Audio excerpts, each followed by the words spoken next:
What's going on, everybody? Welcome back to another edition of the Dolphins In Depth podcast. I'm Daniel Oyefusi. Thanks so much for tuning in. And if you're a Dolphins fan, you got to be feeling good. It's been a nerve-wracking past couple of days on Armstead watch, but the news came out Tuesday night. The Dolphins have got their man, signing former New Orleans left tackle Terron Armstead to a 5-year deal. The long wait for a premier offensive tackle is over. Dolphins fans can breathe a sigh of relief. They got their guy. He's going to be in Miami for the foreseeable future, and I'm really excited to talk about that and what that means for an offseason that we can say is kind of complete for the most part. Obviously, the draft is coming up in about a month, but free agency for the most part has settled down with the Dolphins. Their latest move being their biggest move. I have Barry Jackson with me this week. Really excited to talk about, again, Terron Armstead. We talked to a litany of new Dolphins players on Monday. So Barry, how you doing? Hi, Daniel. Good to be with you. Christmas comes early for Dolphins. March 22nd. It's so funny yeah. that this particular signing really shifts the balance, I think, of public perception of this free agent class, right? I mean, it's difficult to make judgments based on reaction on social media, but I know I felt this way. I think you might have felt this way as well. This makes it a successful offseason. While if they hadn't acquired a top flight tackle, you would have said, why did they not get an elite player when you started the offseason with $64 million in space? Now they have gotten an elite player, along with obviously keeping really good ones in Ogba Gesicki, supplementing and augmenting at receiver and running back. So suddenly, with Armstead in the fold, I look at this offseason as a success. No, most definitely. I think the first week, most Dolphins fans, especially the opening days of the tamping period, most Dolphins fans were pretty satisfied in terms of adding two accomplished, efficient running backs, adding a left guard in Connor Williams, adding a really nice slot receiver in Cedric Wilson Jr. But then there still was that thought, like, hey, we really have to address the most glaring need on this team, which is offensive tackle. And obviously, Armstead was regarded as the top lineman by some websites and organizations, the top player in this cycle. But he went an entire week without being signed, which was kind of confusing. Obviously, there was some speculation about him waiting for Deshaun Watson to make his decision. Lyle Collins, we went through that whole saga with them, apparently pursuing him and then not pursuing him. He signs with the Bengals. And then they bring in Armstead for this visit on Monday, and we don't hear much after Monday. And then Tuesday, it's reported that Chris Greer is in some part of Texas at Texas A&M's Pro Day. On Instagram, we see Terron Armstead is with Trent Brown in another part of Texas, and it's just adds more uncertainty, but they had their guy all along. And I guess one thing that also sticks out to me is that I thought that, for getting somebody who's just doesn't turn 31 for a couple months, regarded as one of the best tackles in the league, I thought this might have been like a market-setting deal, but they got him for a fairly decent price, 5 years, $70 million, $87.5 million with incentives. The guaranteed ranks second among, all left tackles, but his average salary, even with incentives, is fifth. I mean, did that surprise you? It did a little bit, but at the same time, he is an older player in terms of obviously, approaching 30, and also has had the injury history. So I think that made these negotiations a little bit difficult because the Dolphins had to protect themselves if his body breaks down. Now, remember, injuries have always been an issue for him. Between years 2 and 6 in his career, he missed 26 games. He did play 15 games in 2019, 14 games in 2020. So that gave you hope that maybe he had turned the corner with the injuries. But then last season, he managed only 9 games. Yeah. Now, in his defense, this is a tough guy who has played through injuries before, even though he's missed a lot of games. Saints people will tell you that he plays hurt. Toughness is not an issue. So he's not missing games for minor things. Last season, the 9 games out were because of elbow and knee injuries, and he underwent off-season knee surgery on January the 18th. So these have been serious issues, but I think the health issue, and the fact anytime an offensive lineman has that much wear and tear on him, I think that's what complicated the negotiations a little bit. But what's clear is even if you get this guy for only half a season, you have upgraded your line significantly with Terron Armstead and to a bit of a lesser extent, Connor Williams. Right now, I think you can say that the Dolphins offensive line has gone from the worst in the league to above average and potentially well above average if this new coaching staff, Matt Applebaum, obviously Mike McDaniel, Frank Smith, can extract more from particularly Austin Jackson and Liam Eichenberg, because you sort of figure, Daniel, that one of those two will likely emerge with a starting job on the right side of the offensive line, along with Robert Hunt, who obviously is going to start somewhere, whether it's right tackle or right guard. A couple other things on Armstead. This was incredible to me as I looked at his pass protection metrics over the last few years. So last season, 263 pass blocking snaps, allowed 1 sack. Year before, 500 pass blocking snaps, allowed only 3. 2019, didn't allow a single sack in nearly 600 pass blocking. That's music to Tua's ears. Exactly, right. Year before, allowed just 1. So if you add up the last 4 years of work, it was 47 games, considering the games missed due to injury. He allowed 5 sacks. And certainly, I don't want to say anything critical about Jesse Davis and Liam Eichenberg because they've been through enough and they're really good guys. But for perspective, last year Liam gave up 9 sacks, Jesse gave up 8. Terron Armstead's given up 5 in his last 47 games. That tells you the type of player they're getting as a pass protector. To you, was this the best thing they could have done on the line? Would you have maybe gone a little bit toward Lael Collins instead because of the age factor? It's an interesting question because when you factor in Armstead versus Collins, I know you had mentioned that at one point they probably could have gotten both if they really prioritized, their cap room. They could have fit both, on the team in 2022. But obviously you'll definitely, I don't want to even say settle for Armstead. You'll take Armstead. Collins being the right tackle and Tua's blindside blocker, that is something that you do have to account for.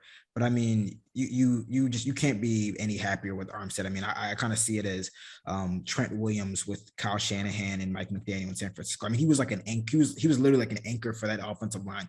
And they even did crazy stuff like moving him in motion and having him as a lead pull blocker and stuff like that. It's like, I wrote about it in the story that we just got up, it really does solidify the left side of the line where it's like you have so many options now. I mean, obviously they could still upgrade center, but you have Michael Dieter, who was serviceable in 2021. And again, I mean, right guard, right tackle.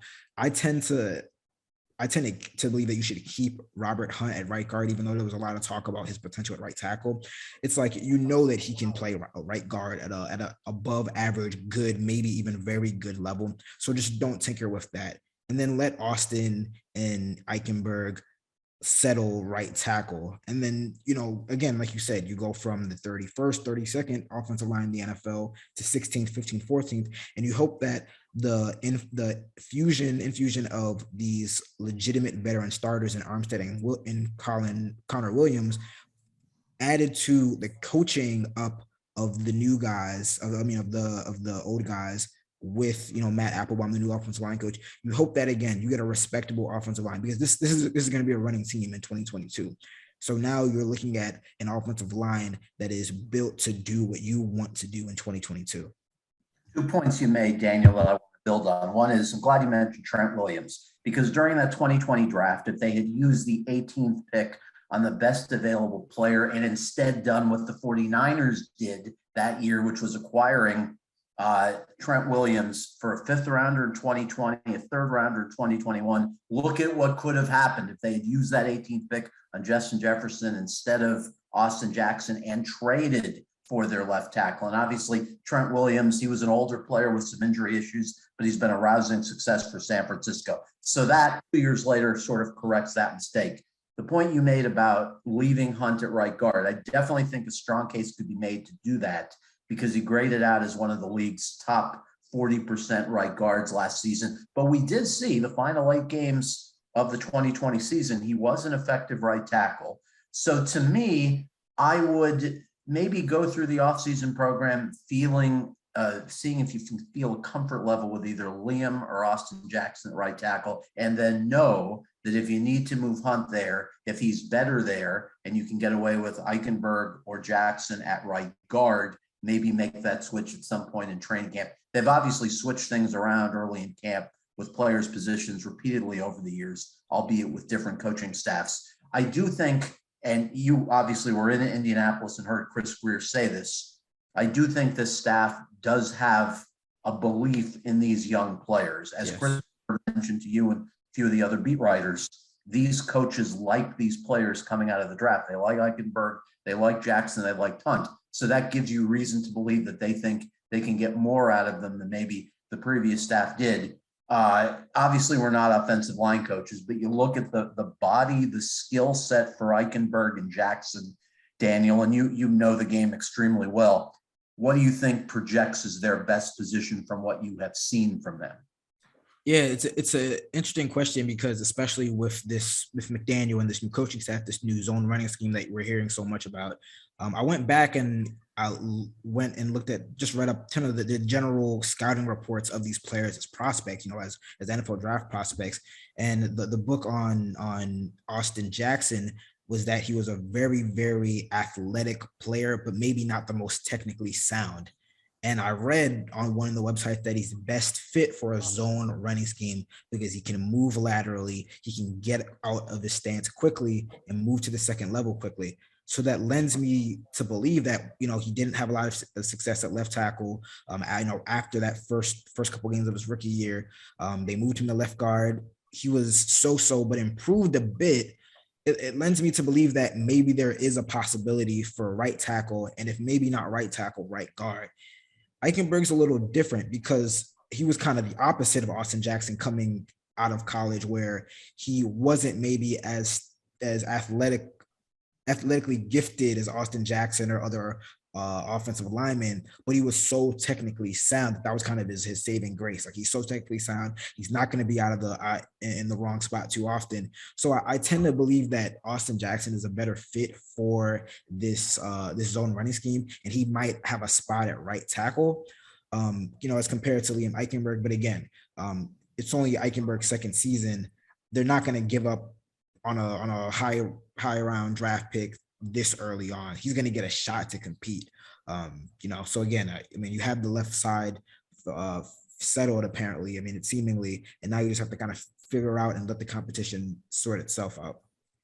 And with Liam, I think one thing that I emerged with hearing Chris Grier speak is that they believe they drafted good players, and as Grier said, they just have to play better. Yes. But if you're able to go 2.5 years without allowing a sack at a major FBS program like Notre Dame, there has to be talent there. So I think that's left the front office believing, look, coaching makes a difference. If we get someone in here who can extract more from these guys, Liam Eichenberg not only can be salvaged, but he can be a good starter for us. So even though I would have spent the money on both Lael Collins and Terron Armstead, I do understand the thinking of, we don't want to say this early in the careers of Liam Eichenberg in particular, and Austin Jackson to a lesser extent, that these are NFL backups. I think you have to survive the good possibility of at least having one of them start for you next season, along with obviously Rob Hunt.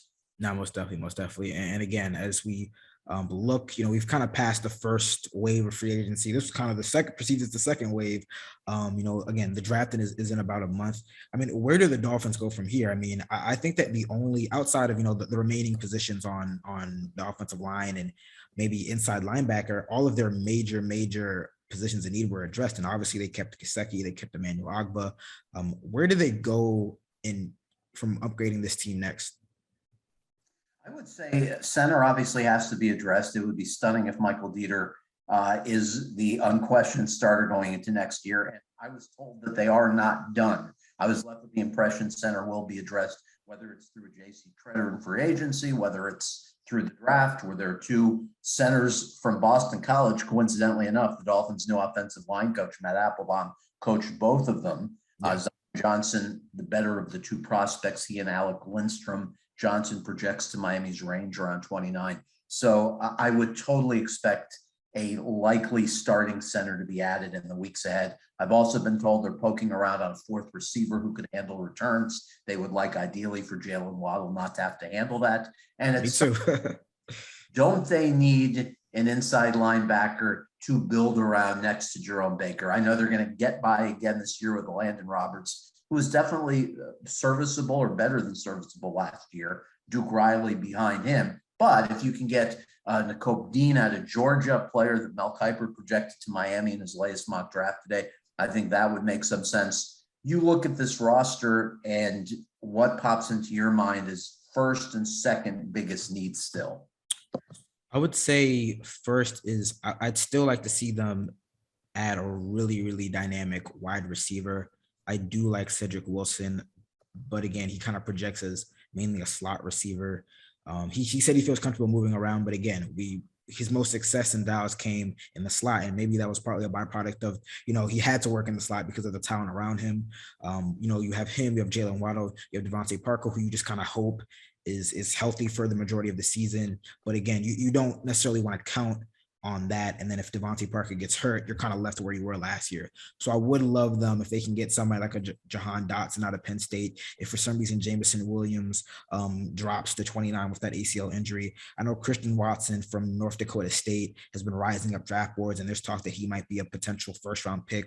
If they can get a really dynamic wide receiver to pair along with Jalen Waddle, Devontae Parker, Cedric Wilson, okay, the offense is in really, really good shape because they're essentially kind of running it back with the defense. I mean, there really were no major additions to the defense outside of Keon Crossan, who's more of a special teams player. But if you can just add that additional dynamic pass catcher for Tua, you have most of the offensive line in place. You have a good group of running backs who can, do different things. Now you have the pass catchers who can test a defense, and it's not just Waddle that you're relying on. I think that then you're really talking about an offense that, it's like we can work with that. We can really work with that now. I agree. And I do agree with your point also on receiver, because right now, obviously, if Devontae has another injury, then your third receiver at the moment would be either Preston Williams, Lynn Bowden, Allen Hurts. So exactly. For another receiver, I obviously want to factor in the two 49ers receivers who were number 4, number 5 receivers there with Sherfeld and River Craycraft. Yeah. You, I think, ideally would want someone with more of a career body of work as your number 4 than Preston and Lynn Bowden. And of course, that guy could end up being number 3 if Devontae's injured, or if, God forbid, Jalen Waddle or Cedric Wilson is injured. So I agree with you. Receiver still needs to be addressed. Yeah. If not again in free agency, then it picks 29, 50 or 102. Yeah, no, most definitely. But again, it's looking like a very, very successful offseason right now, and just with the signing of one player, one very, very big, highly regarded player. So it's going to be interesting to see. I'm expecting that we'll probably get to talk to Terron Armstead in the coming days, so that'll be fun. We're going to take a short break, but when we come back on the other side of things, we got to speak to some of the newest members of the Miami Dolphins on Monday. And one of them, a hometown kid, Teddy Bridgewater, had some interesting comments or no comments. We're going to get into that and a lot more. So stay locked with us. What's going on, everybody? Still here with Barry Jackson. Really enjoy the first half of our podcast right here, talking all things Terron Armstead. The Dolphins signing him to a 5-year deal. The 3-time Pro Bowler is coming to Miami. I know a lot of Dolphins fans are really happy about that. And as we wait for him to be introduced to the media, I want to talk about some of the newest Dolphins that we've got to finally talk to on Monday after leaks and reports and tampering and signing announcements. We finally got introduced to 8 new members of the Miami Dolphins. And one of those players, Teddy Bridgewater, hometown kid, Miami native, Liberty City. He was asked about, coming back home, his role, what that means for Tua. And I found it kind of interesting. He was first asked, essentially about the conversations that he had about coming here to back up Tua. And he really didn't want to comment much about football, about really what his role was. I know on multiple occasions he was asked, are you expecting to be Tua's backup? Are you expecting to compete for the job? And he said, hey, the football stuff will work itself out. I'm just here to compete and be the best football player I can be. And those comments kind of caused a little bit of a stir amongst the Dolphins Twitter on Monday. Barry, is there much to make about these comments? I know the beat writers interpreted the no comment differently. I'm on the side of interpreting it merely as a player who wants to keep conversations confidential, which is not unusual. I didn't perceive these comments. I didn't infer from his comments that he was told that he's going to be given a chance to win the starting job, because everything that Mike McDaniel and Chris Grier have said this offseason has been that Tua is our guy. We believe in Tua. Mike McDaniel said on Pat McAfee's show I think I can make him into one of the, better quarterbacks in the league. So there's been nothing to suggest that they are going into this wanting an open competition with the backup quarterback. So I would be stunned if there is an open competition in training camp. I think the only scenario where Bridgewater plays this year is obviously an injury to Tua, or if Tua struggles over multiple weeks of the season.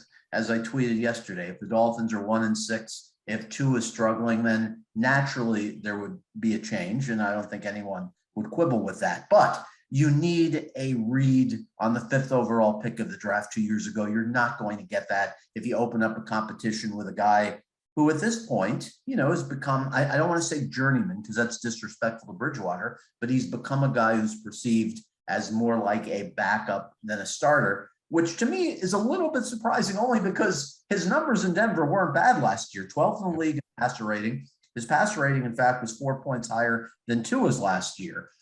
So I know some of the beat writers inferred that, well, maybe there is going to be a competition. I did not take that from his comment or his no comment at all. How did you read it? I'll say this. I'll say I agree with you that I don't think that there's going to be an open competition when training camp opens up. Like you said, this might be Mike McDaniel's first season in Miami, but it's Tua's third season in Miami, and that's a very, very big third season. After the third season, they have to make a decision on exercising this 5th-year option. They have 2 2023 first-round draft picks. So if things don't work out, the Dolphins will be in the market for a quarterback in 2023. If Tua does not play up to standard or show significant improvement in 2022, we're asking the quarterback questions again next offseason. So for that reason, and like you said, just connecting the dots of everything that McDaniel, Chris Greer, Stephen Ross have said this offseason, it doesn't make sense that they would have brought in Teddy Bridgewater to compete for a starting job. And really the money doesn't add up too. I mean, they gave him a 6.5, like 1 year, $6.5 million deal. It can go up to 10 million with incentives. That's backup money for the most part. But again, it's just kind of weird. And to me though, that, and again, last year with Jacoby Brissett, he said he doesn't see himself as a backup. I completely respected that, but we knew he was the backup. So it just kind of strikes me as odd that Bridgewater couldn't even say, I am here to back up Tua. Like, again, I mean, when you strike these deals and you're having negotiations and conversations with the agents, the players, or whoever it may be, I mean, for the most part, there tends to be some kind of understanding of the role, and I wanted to ask Teddy before he kind of got bombarded with all the questions about his role. I wanted to ask him, did you have opportunities to start elsewhere? Because again, when Mike McDaniel said we're in the market for a backup, he said we're looking for a veteran backup who can, help Tua, but also step in if need be. Teddy Bridgewater didn't fit the profile of a guy that would come in to back up Tua. I mean, again, he's kind of viewed as a marginal quarterback, but he can start for a couple teams in this league. I mean, he could probably start for Seattle. He could start for some teams in this league. So again, while I do think that he's the backup, there's not going to be an open competition. It did strike me as weird that he couldn't just say, I'm here to help Tua, be the backup. If I need to go in, I'll do that. Right. I agree with that. He's 33-30 all time as a starter. He's still in his 20s. He probably doesn't view himself as a backup, but I agree with you. I would have liked him to have said, look, I'm here as the backup, because frankly, that would have eliminated any of this conversation of people speculating if there's going to be controversy. And I'm going to say this without any disrespect to Teddy Bridgewater, who's a good guy, and he's been a serviceable NFL quarterback, better than that at times. But if Teddy Bridgewater plays in more than a couple of games for the Dolphins, then it's going to be a very bad thing, because that will mean that Tua will either be injured again, which would mean that you probably can't trust him as your long-term guy if he continues to get hurt, or it will mean that he's ineffective and benched, and your quarterback in 2023 will probably be Tyler Van Dyke or someone else. Bryce Young or somebody. Of the college draft in 13 months. So it's not a good thing if Bridgewater plays, but at the same time, credit the Dolphins for signing him. He was the best option out there. Mariota would have been an option, but he was clearly waiting for a starting job, and he got one. Yeah. So as far as guys willing to come in as a backup, or seemingly a backup, I think Bridgewater was the best one out there. Wanted to touch quickly with you on some of their other moves. I like the Cedric Wilson pickup. When he got an opportunity last year, he produced big time for Dallas with the 6 touchdowns, even as their number 4 receiver. Does very good work out of the slot, and obviously underrated thrower too, 5 for 5 for 111 in his career. I like the fact that they acquired backs with high per carry averages without a lot of miles on them, even though Raheem Mostert's coming off major surgery and is a little older. He doesn't have a huge number of carries in his career. He still, has a fairly low odometer. Same with Chase Edmonds. They're both very skilled at the zone running scheme that Mike McDaniel is going to implement. So I like those 2 pickups. Love the Connor Williams move. I would not move him to tackle. I think the Dolphins have had too many issues over the years trying to move players. Guys, yeah. They're natural to another position. I know he played tackle at Texas, but he's been a clearly above average NFL guard. Leave him at guard. The only thing that I would question in this offseason, we talked about maybe potentially investing money in a right tackle. The only thing I would question is not waiting longer on the inside linebacker market, because there were quality starters who likely would have been an upgrade over Landon Roberts. And I would have just waited a little bit longer, knowing that you probably could have gotten Roberts or Duke Riley back, and the market was flooded with starters. Obviously, Green Bay started to re-sign there. Bobby Wagner's still available at the time of our taping tonight. So that's something that has to be addressed. That was the only thing that particularly bothered me from this free agent class. And again, I don't want to discredit Landon Roberts. Pro Football Focus rated him barely above the 50% mark among inside linebackers last year. He's obviously effective against the run, but he's a 2-down player. Anything bother you about this free agent class? I asked that even though both of us, I think, deemed the offseason a success. Was there anything that bothered you about what they did? Yeah, I mean, truthfully, no, because, and I know that again, the last few days have been very, very, kind of irksome for Dolphins fans, because they were kind of on edge with trying to get that offensive tackle, and obviously they got it with Armstead. But I almost wonder if this was like calculated. They gave some very, very modest deals. I mean, the 8 deals that they gave out were all modest. I mean, the biggest deal they gave out, I believe, was to Connor Williams, and that being a $14 million deal. And they were really like strategically and in a calculated manner, just attacked and kind of sniped at all their positions of need, their glaring weaknesses. They weren't big, huge names. I was telling a lot of people, if the Dolphins gave Christian Kirk $21 million to come in and be their number 2 receiver, I mean, people would have been coming for Chris Greer's head. Like, $21 million, that's what the Jags gave him. Like, that they overpaid and kind of messed up the wide receiver market in doing that. So again, you get a slot receiver in Cedric Wilson, who, like you said, always performed when asked. They found fits for the scheme. They might not have been the biggest name, but they found fits. Alec Ingold having the relationship with Frank Smith back in Oakland and the Las Vegas Raiders. Obviously, Mostert and Trent Sherfield knowing that scheme. I asked Connor Williams, how much zone blocking did you do in Dallas? And he said that's what we were known best for. So you found guys who are legitimate fits in the scheme, and while they might not be big name players, they fit, and there's kind of upside. For the most part, it's a bunch of young guys. Like Connor Williams, I believe he's 24. He'll turn 25 shortly before the start of the season. Obviously, Mostert is 30, but Chase Edmonds is in his mid 20s. Cedric Wilson is in his mid 20s. Like, you got guys who they're not. You hope that they're in the middle of their prime and that their best football is ahead of them and will be in Miami. Inside linebacker, I think that it was kind of clear in the first week of free agency that position wasn't as big of a need to upgrade as maybe other positions. And just looking at how their moves shaked out, I'm perfectly fine with that. If one of those top inside linebackers drops to 29, then that position is taken care of. I think that there is good depth in this draft class to get an inside linebacker. So it's not like a first round or bust thing. But again, you enter the draft without a glaring need, as you said. you can legitimately pick the best player available, and you're happy with whoever you get. Number 29 isn't as good as number 15, which it would have been if the Dolphins didn't make all those maneuvers and trades. But this class, while not maybe having the top like blue chip prospect depth, there, the quarterback depth, the middle round, the late first round, middle rounds, day 2, day 3, there's a lot of really good depth. So I'm under the impression that at number 29, if the Dolphins, scouted right, if their board is set correct and they pick the right guy, there's going to be a guy who can make an impact in 2022.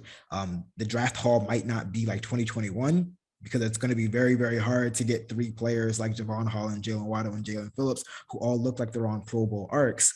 But I think, especially with the number 29 overall pick, and even number 50 when they pick next, you can get a real good player. And assessing what they did this offseason, let's not forget they kept their 2 best free agents, Emmanuel Ogbah. They ended up paying him more than I think they ever envisioned, getting to 4 years, 65. I don't think they ever thought they would go to that level. But minutes before free agency started, I think Chris Grier felt like this is something we need to do. He's one of our best defensive players. And then the Gesicki franchise tag, I think, was a good decision, even though obviously as a blocker, he's never going to be particularly good. It's difficult in an offense that was already lacking weapons to give up one of your better ones. Plus, he's an asset. You don't just let an asset walk out the door when you have a reasonable franchise tag number available to you as a mechanism to keep him. Besides the inside linebacker thing, Daniel, the one other thing that surprised me a bit in free agency was them keeping their tight end room together, because we know the importance of blocking with this group. Durham Smythe is a good blocker. Adam Shaheen is a good blocker. If you believe the Pro Football Focus numbers, they are far from great blockers. They were middle of the pack blockers over the last couple of seasons. So I thought perhaps they would let one of them go just to be able to carve out a role for Hunter Long after investing a 3rd round pick in him, or to sign a frontline blocking tight end. The fact that they didn't is a little bit surprising to me, but we saw in this free agency that Chris Grier values stability, continuity if players are at least somewhat productive for him. We saw that with virtually every defensive backup re-signed except for Devin McCourt, or I should say Jason McCourty, who had a foot injury, and Justin Coleman, who moved on. But every other defensive backup was re-signed, kept all their tight ends. So Grier showed this offseason, I like continuity as long as the players are decent or better for me and we can re-sign them on reasonable deals. That was his preference. Yeah, I mean, and the free agency moves, followed the trend that they kind of set, from the hiring of McDaniel. They keep Josh Boyer as defensive coordinator. They keep the majority of the top position coaches. They really overhauled the offensive staff, and we saw how that kind of translated to the first week of free agency, where they really attack the offensive side of the ball. 7 of the 8 guys, or now we can say 8 of the 9 guys that they brought in are on the offensive side of the ball. The one defensive back that they brought in, Keon Crossan, is a special teams player, and they do, like you said, they do re-sign a whole bunch of those defensive players. So it really is following the trend that they've set, and kind of, again, if you follow what they've said, their actions have matched that. The impression was that the defense was ready to win now. The defense didn't need much tinkering. It was the offense that needed to be overhauled. And all the moves to this point kind of reaffirm their beliefs. Absolutely. And I think Dolphins fans can come away from this offseason feeling good, but at the same time, it's going to be a struggle in the AFC. You've injected high-end quarterbacks, obviously, with Russell Wilson in Denver, with Deshaun Watson in Cleveland, even if he is suspended 6 games. I tweeted out the odds today in Las Vegas. The Dolphins have the 12th shortest odds, so number 12 of 16 AFC teams in terms of making the playoffs. The only thing the Dolphins can hope for in terms of having a legitimate postseason chance is that the AFC North teams and the AFC West teams beat each other up. They all split their season series, and that the Dolphins offense is elevated to levels well beyond what we saw last year because of a combination of Mike McDaniel's brilliance, the left side of the offensive line, which now would stack up with most any in football with Armstead and Connor Williams, with 2 running backs who are proven 4.5 to 5.6 per carry guys, right?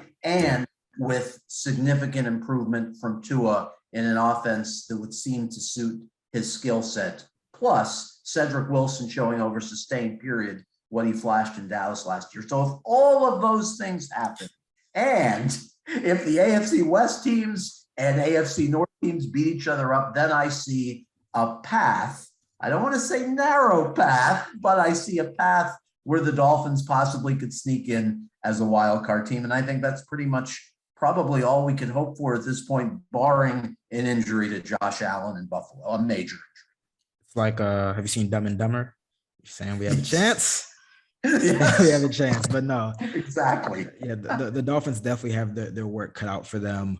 It's going to be a dogfight in the AFC, but again, especially with the signing of Armstead, some of the shrewd moves that they've made over the past couple of days, you're definitely starting to see the pieces start to come together. And the hope is that exactly, with the draft, with the coaching staff that's brought in, once you start to get to these offseason workouts, training camp, you start to see it all come together. And we're going to see, like I said, they have their work cut out for them, but we're going to see what happens. That brings us to the end of another edition of the Dolphins In Depth podcast. I want to thank Barry so much for joining me. We recorded this about 30 minutes or so after the news broke. And then again, Dolphins fans they're sleeping well Tuesday night. They're waking up Wednesday very, very happy. We're going to be at the owners' meetings next week to talk with Mike McDaniel, maybe smooch with some owners and executives. So we'll be, the Dolphins In Depth podcast will be reporting from Palm Beach next week to talk all things Dolphins. But until then, you guys take care. Bye.